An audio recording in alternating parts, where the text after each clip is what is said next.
It's less than a week before the 33rd edition of the Africa Cup of Nations gets underway in Cameroon. However, most national teams are far from having their full-strength squad due to most clubs' reluctance to release their players, while COVID-19 has also played a part. Now, trying to help me unpack this is eNCA Sports producer Sandile Mchunu joining us now. Good afternoon to you, Sandile. So, club versus country saga in African football, and I say African football because we never see these things happening with European teams. We don't even see these things happening with Asian teams. When they need to let go of their players to go represent their countries, there's no fuss. But with African teams and the African Cup of Nations, we are seeing this happening again. Are we ever going to get to a resolution? Afternoon, Morena, and the viewer at home. Well, I don't think this is going to end. Not anytime soon, maybe not in our lifetime, because Africa is not taken seriously worldwide. We see this happening time and again.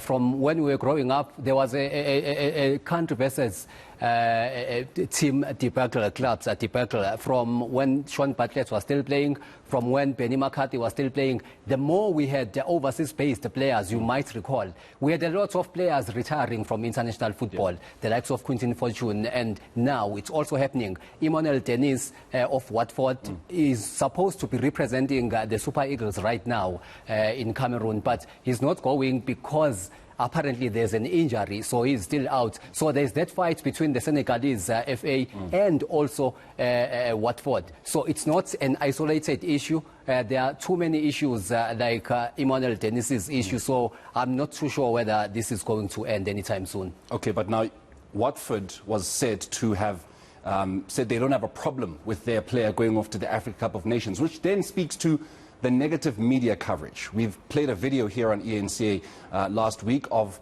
Arsenal legend Ian Wright, where he was lambasting the English media coverage, European media coverage of the Africa Cup of Nations, saying that it's actually even fueled by racism, that every time the AFCON comes up, there's always complaints. Racism? I would say so. There is partly that.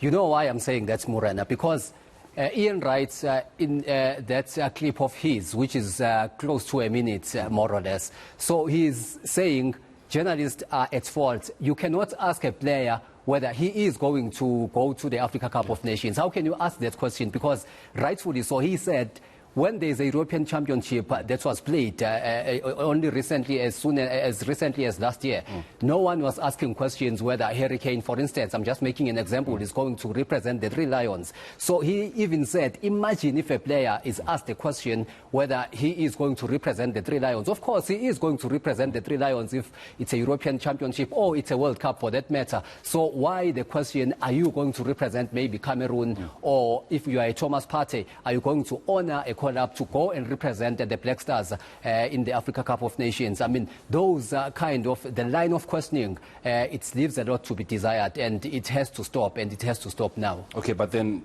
England would then say the European Championship is happening in the middle of the year when there's no club football. Your African competition is happening slap bang in the middle of the Premier League season. We're seeing Chelsea, Liverpool and Manchester City. Well, Chelsea won't be losing anybody of their own. Hakim Ziyech is not going to AFCON. But you've got Liverpool losing arguably two of the best players in the league right now. Then you've got Riyad Mahrez who's going to go captain Algeria. That might be a bit of a dent for Man City and Pep Guardiola, not knowing, if he's got the kind of options he needs. So the English media would say, move your competition to June and July. You did that in 2019 and nobody had a problem. Why do you keep going to January? It's backing off. I mean, it's backfired, not backing off. It's backfired, Morena. We cannot move our tournament to June, July, because it's winter, remember, in Africa. In Europe, rightfully so, they say it's summer when it's the World Cup, or it's the not Copa America, but the European Championship. So it's nice. The fans come out, they enjoy football. So everything is good when it's summer. So we cannot play our tournament in winter. We did that once, as you have alluded to that fact, and it backfired. It did not work out because it's, I mean, the weather conditions, the pitches are hard, so we cannot say we are going to move it. by the way, it's under FIFA, so it's a FIFA-sanctioned tournament, so clubs are obliged to release players 14 days before a tournament. Well, this time they even made, CAF even said it's okay if you release players. The deadline is today, by the way, which is a week before kickoff. And that is not fair because can you imagine, first game, Cameroon up against Burkina Faso. A coach has players only for 7 or 5 days because when a player arrives from Europe, he is jet-lagged. He's not going to train right away. He's going to rest maybe because they've been playing a lot of football, so they are overloaded. So you take all those factors into consideration and you have a tournament. You want this tournament to be a quality, to be right up there with the likes of European Championship and Copa America in terms of quality. But it's not going to happen because there are small issues. In fact, not small, it's big issues like teams not wanting to release players, like journalists and also football clubs questioning the Africa Cup of Nations, whether it's legitimate or it's a proper tournament, so to speak. You've just mentioned that the CAF want Africa Cup of Nations to get to that level of, Copa America, to get to that level of the AFC in Asia, to get to the level, of course, of the European Championship. They've taken a big step in introducing the video assistant referee. We know it's very scarce in African football. We don't even have it here in South Africa, and we've always called for it. What can we expect from the VAR? Will it improve the African game, or will it actually ruin it? I hope it will improve an African game, Morena, because we are not going to the final rounds of qualifiers in terms of the World Cup.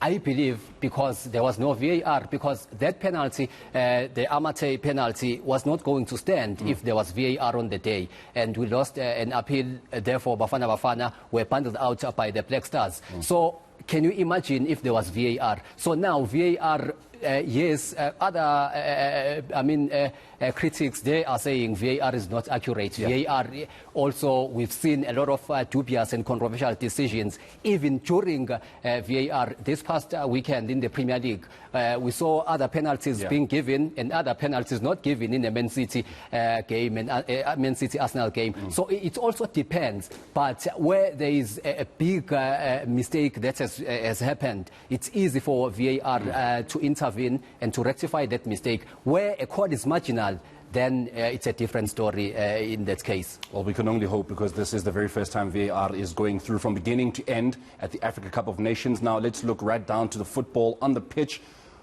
Teams that are strong on paper. Egypt, they've got Mohamed Salah, arguably the best player in the world right now.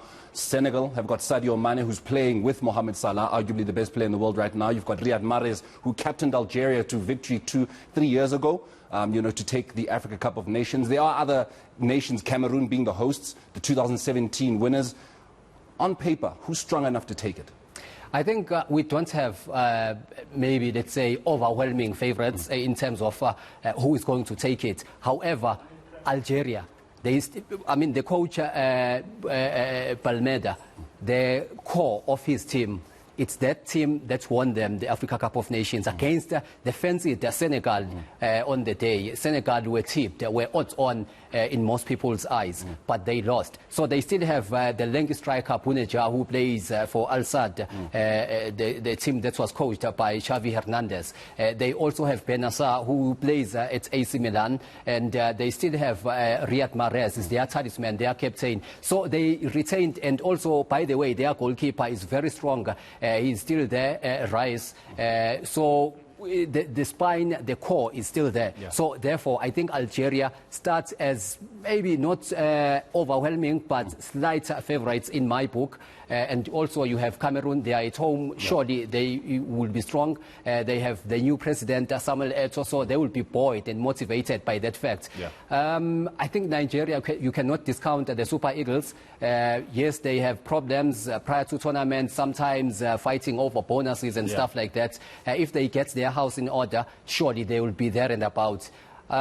Egypt with Mo Salah, but I'm not too sure whether they are a well-balanced side as they were in yesteryears. But the success of Al Ahly in recent times, I think maybe it bodes well for the Faroes. So those are the teams that I'm looking at, and Senegal, you cannot discount them.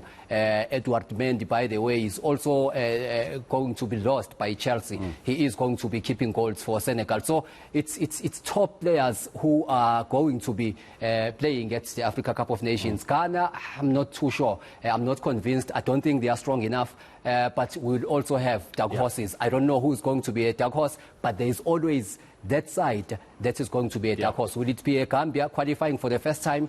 We'll have to wait and see. Or will it be a Sudan who bundled Bafana out of the qualifiers?